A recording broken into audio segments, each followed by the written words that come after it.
So in this video, I'm going to show you all the claims made by high government officials about everything from aliens to the Galactic Federation to the supposed back engineering of extraterrestrial craft. I'm also going to show a lot of the coincidences that we see in movies about everything that they talked about, but seen in what we supposedly think about to be science fiction.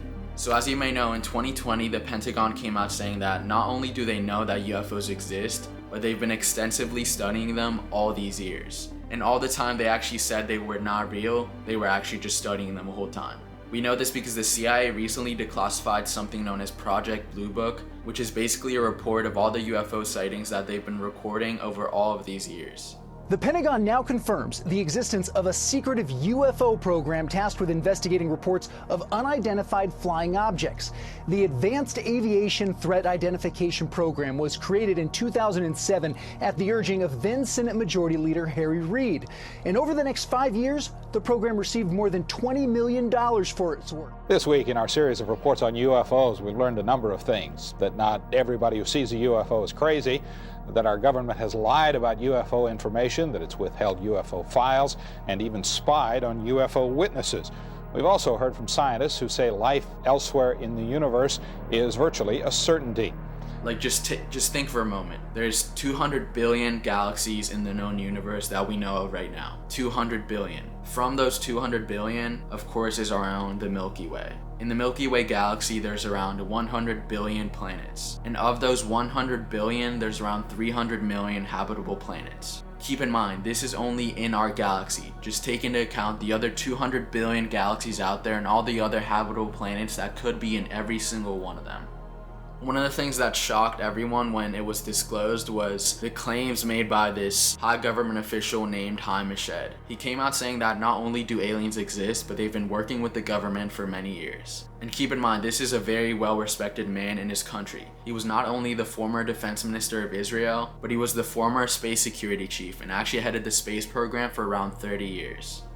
Aliens exist and President Trump knows about it. That's according to Israel's former space security chief. In an interview with an Israeli newspaper, he said the aliens have been waiting until today for humanity to develop and reach a stage where we will understand in general what space and spaceships are. NBC News chief global correspondent Bill Neely explains this one.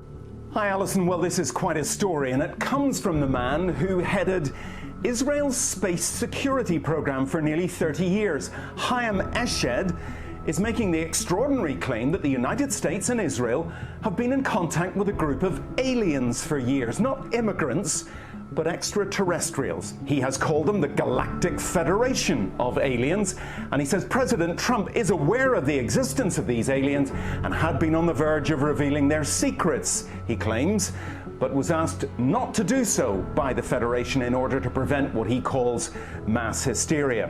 So this is from the former head of Israel's space program, Haim Eshed, who says that aliens have been in contact with the U.S. and with Israel, and they are hiding their presence because mankind is not yet ready.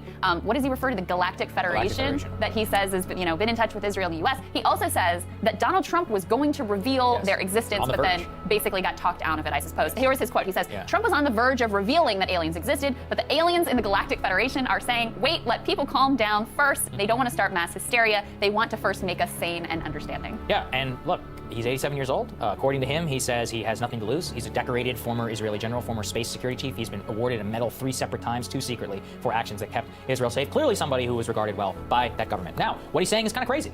He says that the cooperation there's a secret pact between the U.S. government and the Galactic Federation, that the cooperation includes a secret underground base on Mars where there are American and alien representatives. It's official. The obscure planet known as Earth has just become the 6,048th planet to join the Galactic Federation. Whoa, whoa, whoa, whoa, whoa, whoa, whoa, whoa, whoa, whoa, whoa, whoa. What does he refer to? The Galactic Federation that he says has been in touch with Israel and the U.S. He has called them the Galactic Federation of Aliens, and he says President Trump is aware of the existence of these aliens and had been on the verge of revealing their secrets, he claims. You know, when I think about it, I do think Trump was about to spill. So just watch his reaction to when he was asked about Roswell, which is an alleged UFO crash that happened in 1947.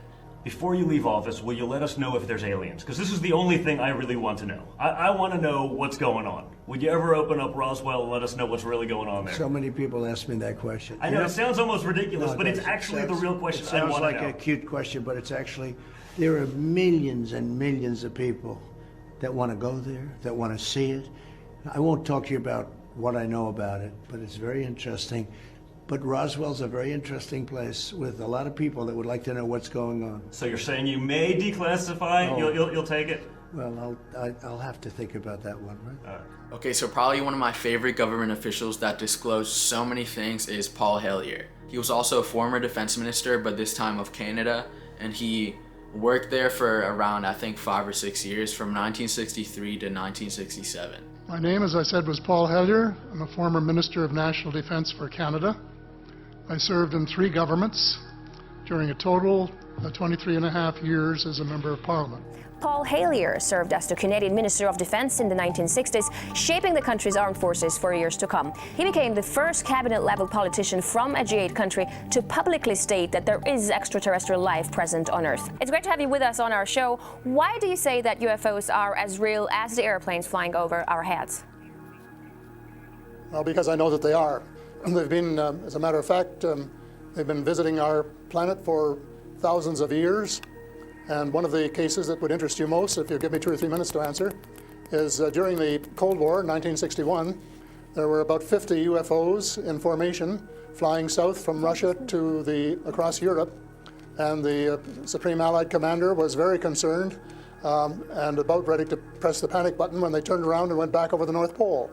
So they decided to do an investigation, and they investigated for 3 years, and they decided that with absolute certainty that 4 different species at least, had been visiting this planet for thousands of years.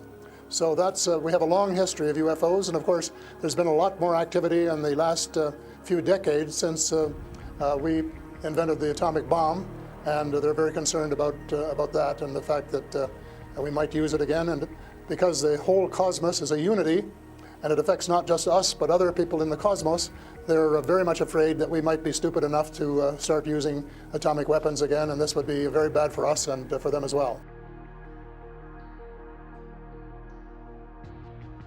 Okay, so obviously if those claims are true that aliens have really been visiting Earth for thousands of years, then surely there has to be evidence for them somewhere. Okay, so if you do the research, you'll find that every single ancient civilization around the world talked about these beings that came from the stars, which are normally either regarded as gods or as highly advanced humans. Normally in the myths of every single culture, there's a story about the civilization bringers or the culture heroes, which not only bring civilization but also bring advanced knowledge on astronomy, mining, the arts, and everything in between. The weird thing about all of this is that the cultures that talk about them are separated by not only water but extremely long amounts of time. So there's no way that they either could have interacted between each other or somehow told each other their stories. But they all remember these strange beings or people that come and bring them knowledge about the universe.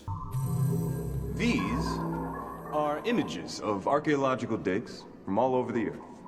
That's Egyptian, Mayan, Sumerian, Babylonian. That's Hawaiian there at the end, and Mesopotamian.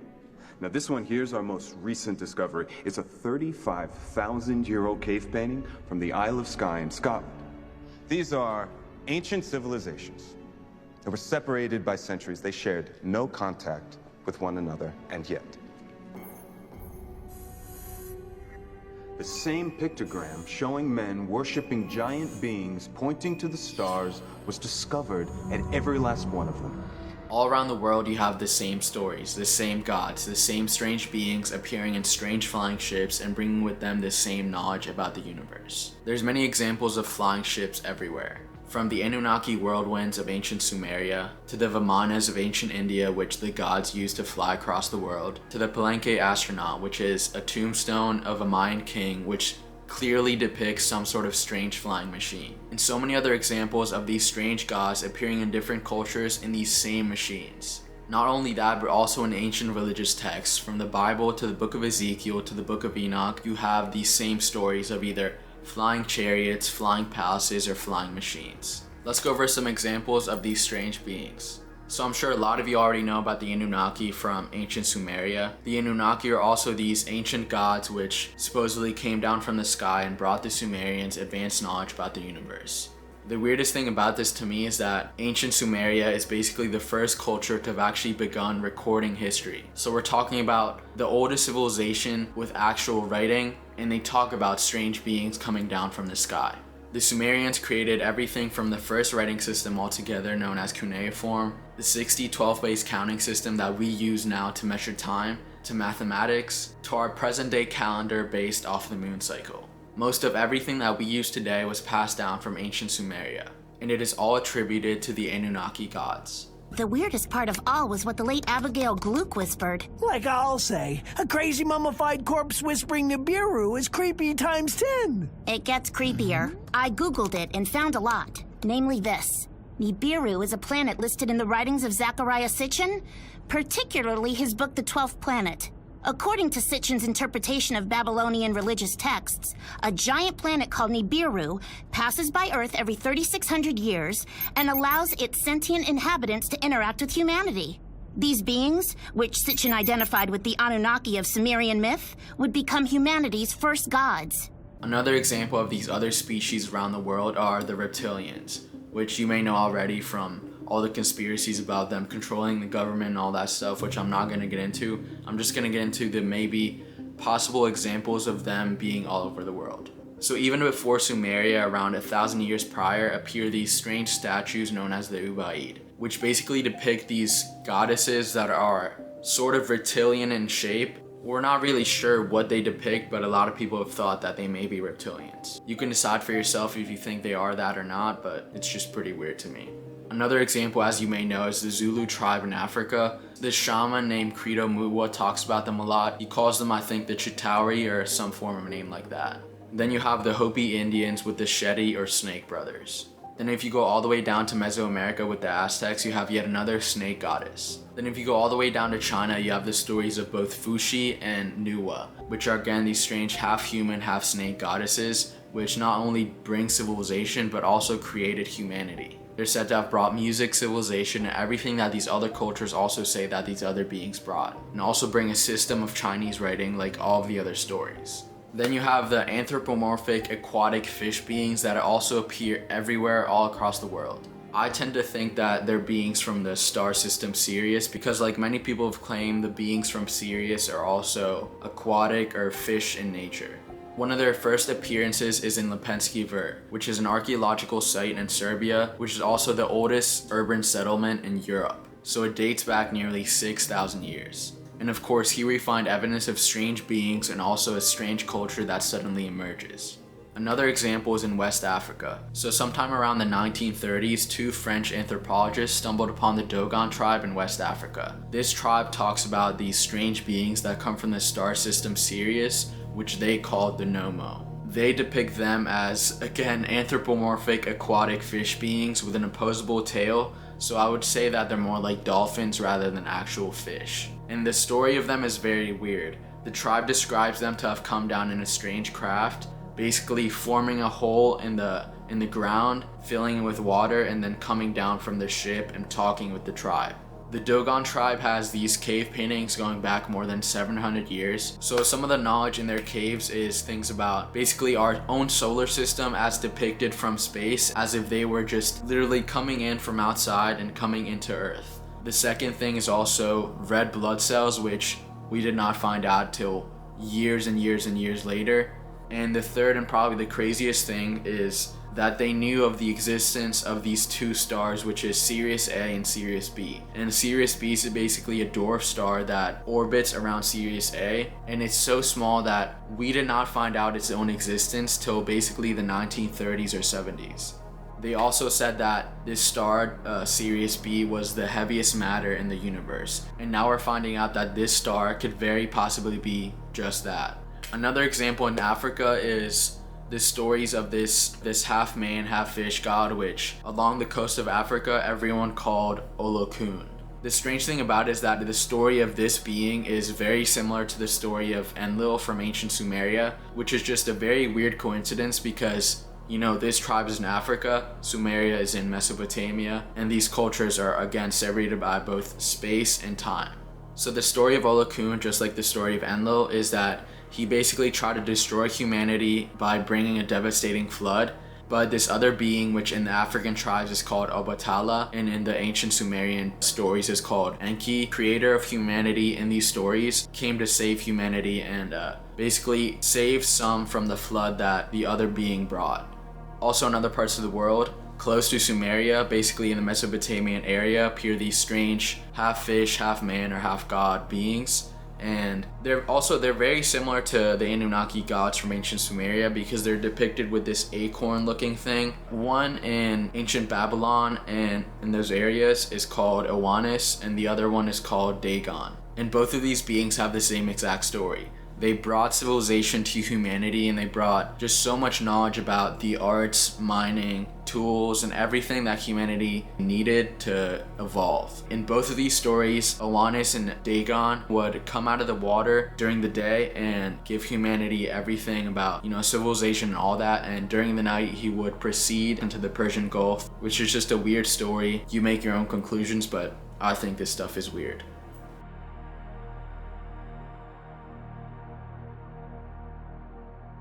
So these extraterrestrial creatures, where did they come from and how did they get here to Earth?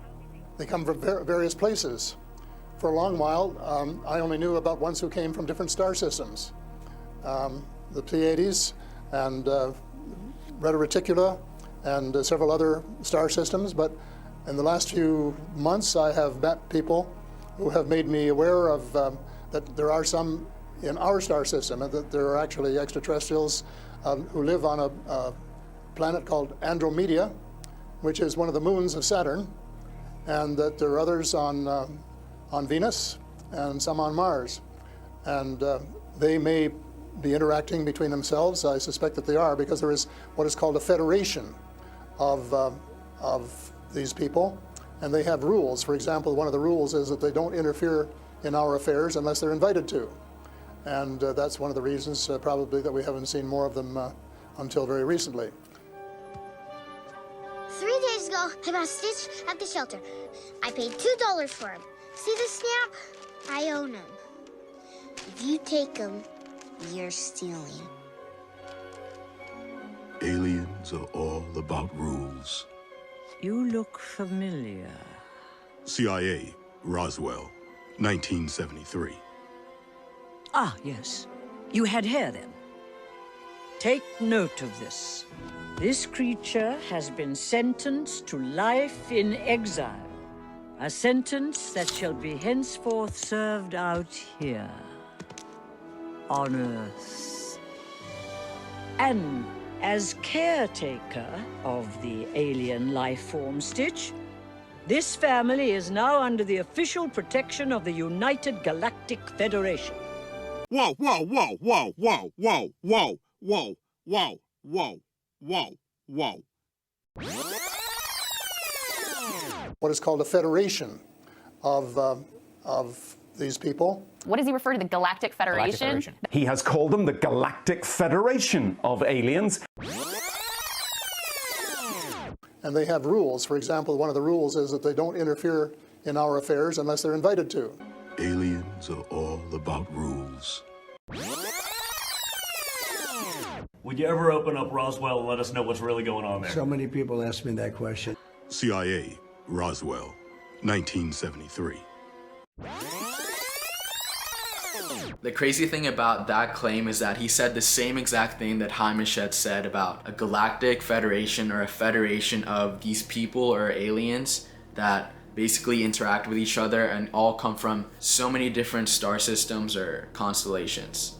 Now, before actually explaining and talking about this Galactic Federation, I want to just explain some of the places that he said these beings are from, and some of the beings from stories and from other people disclosing things connecting the alien or the being with the star constellation or the place.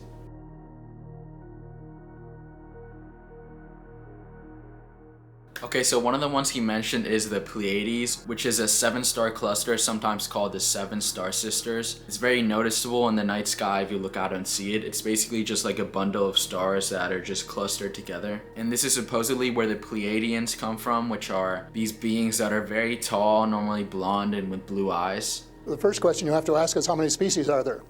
And I used to think there were, between 2 and 12. And Apollo astronaut Edgar Mitchell, who came to Toronto a few years ago and had dinner with us, agreed there was somewhere between 2 and 12. But the latest reports that I've been getting from various sources are that there are about 80 different species.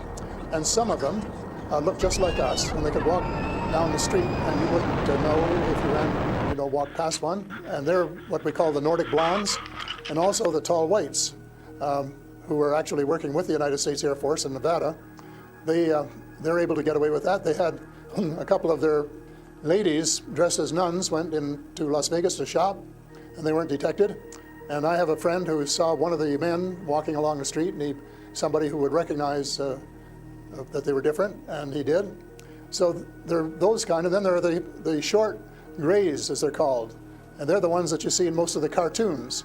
They have very, very slim arms and legs, and they're very short, just a little over 5 feet. And they have a great big torso and a great big head and great big brown eyes. Another one he mentioned is Zeta Reticuli, which is a binary star system, which basically means 2 stars orbiting each other. And this is where the Zeta Reticuli grays come from. They're that stereotype alien that it's basically in every single movie, these little gray men or tall gray men with a big head, big eyes or little eyes sometimes, a really small mouth, and like 2 little dots for their nose. One thing I found interesting is when I was listening to an interview from Bob Lazar, he mentioned this place. And just some brief backstory, Bob Lazar is he's a physicist that worked at a site called S4, which is a subset of Area 51. And he worked there back engineering UFOs or extraterrestrial craft for the US government. So there was some paperwork that indicated that this was from the Zeta Reticuli star system. Now, how they obtained that, I haven't the slightest idea, but it wasn't just from the Zeta Reticuli star system. It was what they called ZR3, so it was a 3rd planet in that star system. So there was no other information about it other than that's supposedly where the craft came from. Now, is that true? I don't know. I have no way of verifying that, but that was printed in the same materials that referenced the reactor. Now, I looked that stuff up when I went home, and Zeta Reticuli is a binary star. 2 stars that orbit one another, and it's only visible in the southern hemisphere, and it's about 30 some odd light years away. So that's literally all the information I have about that. I don't know how they found out it came from there. I know that's pretty crazy. It's like one of the craft that he was working on, it said in his briefings that it was from Zeta Reticuli. And then Paul Hellyer says that some of the beings come from Zeta Reticuli, which is just another weird coincidence. Another place he mentions is Andromeda, which he says is the moon of Saturn, but there's also a constellation or a star system called Andromeda. So I'm not sure where the beings could be from. I know personally that the Andromedans are from the star constellation, but they could be from the moon of Saturn. And you can think of the Andromedans as, just think about the councilwoman from Lilo and Stitch. That's basically what an Andromedan looks like. Okay, the next one he mentioned is Venus. We obviously know Venus. It's a planet in our solar system. One of the interesting things is that Nikola Tesla, in CIA documents, it claims that he is supposedly from Venus, which is just crazy to even think about. That's literally disclosed by the CIA. Another interesting case that mentions the Venusians is in 1953, a Polish-American citizen named George Adamski claimed that he had met people from Venus, which he called star brothers and sisters, that basically led him into his craft, and he talked with them, and he said they were very nice. Which I know all this stuff sounds crazy and all these claims are from people that you don't know,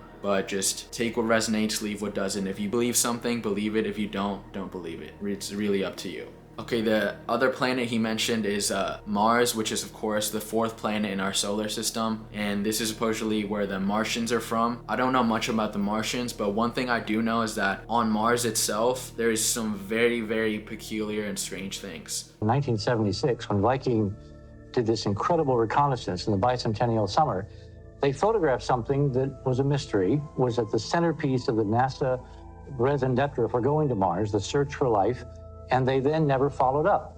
It's a set of pictures, two separate sets of frames at two different sun angles that show a collection of pyramids, an astounding geometric regularity in this layout. We don't have to prove they're artifacts. All we have to do is provide probable cause to suspect they could be, and then the ethics of science say you got to go and test. All these things points to either someone that went there to make it, maybe some sort of ancient civilization that used to inhabit the red planet Mars. Fly by the comets, visit asteroids, visit the moon of Mars. There's a monolith there, a very unusual structure on this object that goes around Mars once in 7 hours. When people find out about that, they're going to say, who put that there? Paul Hellyer also talks about other extraterrestrial species that he says exist and are actually on Earth right now. Let's hear it. I would not attempt to say how many terrestrials are living on Earth at the present time. I have reports of several species that are here and have bases here. There's one species that looks something like a praying mantis. And then the short grays are the ones that you see in the cartoons. The tall grays look much different. They look more like humans. And the Nordic blondes, for example, are so similar to humans that they can walk down the street and not be detected. None of them are exactly the same. Okay, now let's talk about the Galactic Federation. So some quick briefings. We know all these people talked about some sort of supervising body or federation of these extraterrestrial beings that are formed together in some sort of group that oversees things. And another thing they mentioned, both Paul Hellyer and Haim Eshed, is that this group or federation does not like to interfere with humanity. They basically have this rule of non-interference. Just think about Star Trek. A prime directive of non-interference. The rule that they have that once a civilization begins to develop, they can't interfere with its evolution and development after.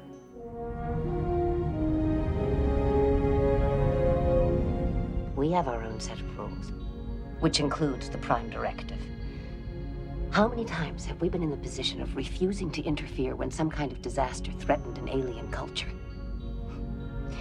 It's all very well to say we do it on the basis of an enlightened principle. But how does that feel to the aliens? I'm sure many of them think the Prime Directive is a lousy idea. But still, like, I'm thinking to myself, if they've been here for such a long time, as you say, and they're interested in helping humanity, as you say, why is our world such a mess? I mean, if you want to help someone, you just help someone. You don't wait for someone to invite you to help that someone, no? Well, it's something that I think parents can sometimes say to their children, this is what you should do. But that doesn't mean the children are going to do it, does it? Because the cosmos is based on free choice. And we're given the option of making mistakes, of making wrong choices. And I guess what bothers some of us is we've made too many wrong choices and not enough right choices. So we're going to have to start switching our priorities. So the Galactic Federation is actually called the Galactic Federation of Light. It's basically an intergalactic supervising body that watches over all of the planets that have life in the universe. In many shows and movies, it's called either the Federation of Planets, the United Galactic Federation, or the Galactic Federation Alliance.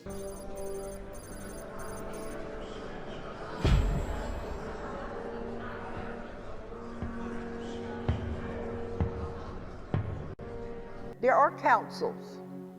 There are councils over planets. There are councils over solar systems. There are councils over galaxies. Everything is very regulated out there. So they keep watch over all of the planets, and you can imagine what a job that would be.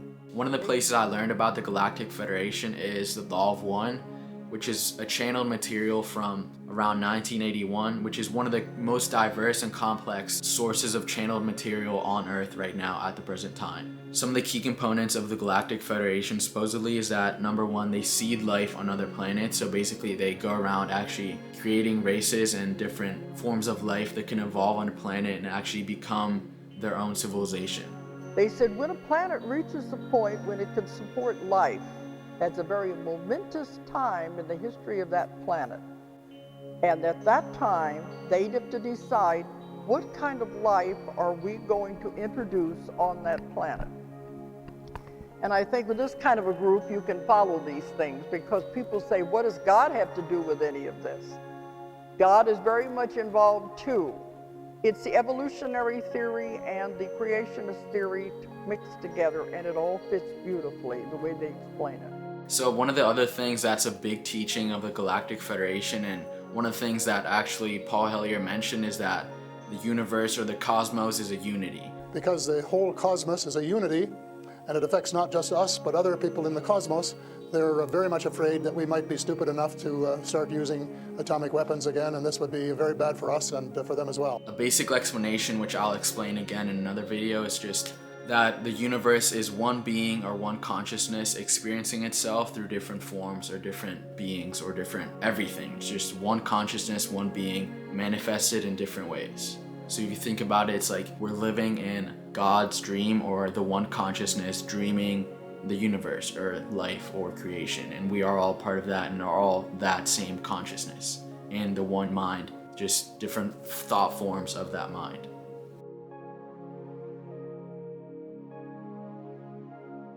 Alright, now this video is getting a little bit long, so I think that's all the information I'm gonna give right now, but thank you guys for watching. Make sure to like, subscribe, and yeah, much love.